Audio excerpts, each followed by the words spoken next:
Hi folks, welcome to the very first SBU coaching nugget. Today's topic, caffeine versus coffee.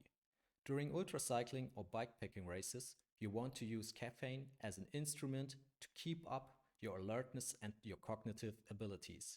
But can coffee be the right instrument for that? Maybe you know the feeling that your after lunch coffee sometimes increases your tiredness. But why is that?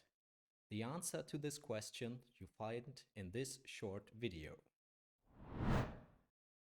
So let's dive into it.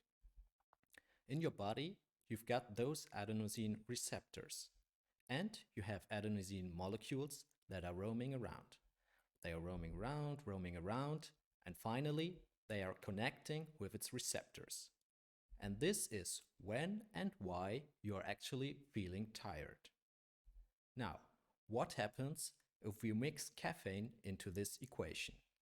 Again, you've got your adenosine molecules, but at the same time, you've got caffeine molecules that are pretty much the same in their molecular structure.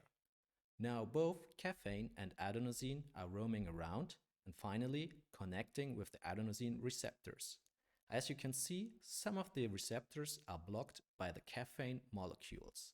And this is why you're feeling less tired by consuming caffeine and why caffeine can enhance your cognitive abilities and your alertness in a sleep-deprived state. But what happens if you drink coffee?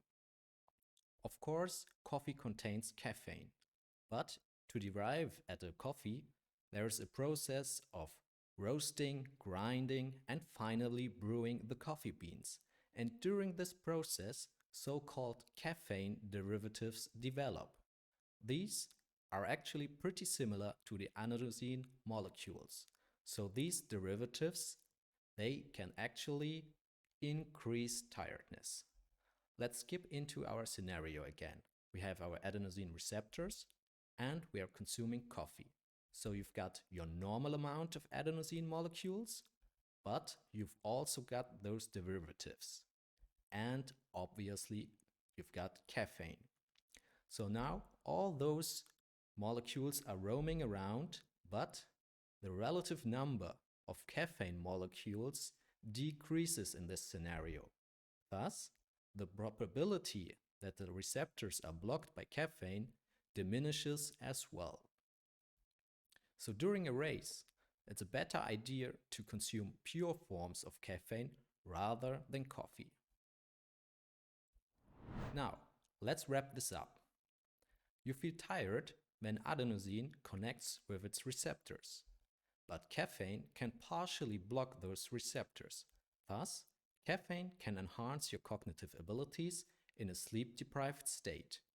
But coffee contains molecular derivatives due to the roasting, grinding, and brewing process. And those derivatives are pretty similar to adenosine molecules. Thus, these derivatives increase tiredness. That's why caffeine in its pure form is way more effective to boost your alertness and cognitive abilities during an ultracycling or bikepacking event. Now, I'm very interested how you use coffee or caffeine during your ultracycling and bikepacking races. Do you use it as a strategic instrument to boost your cognitive abilities and to keep up your alertness so that you can ride through all night long? Or do you rather enjoy your daily cappuccino and use coffee rather as a mental goodie? Leave it in the comments. I'm very looking forward to your answers and hope that we are getting a little discussion about it. And yes, see you next time to the next coaching nugget. Ciao, Stefan.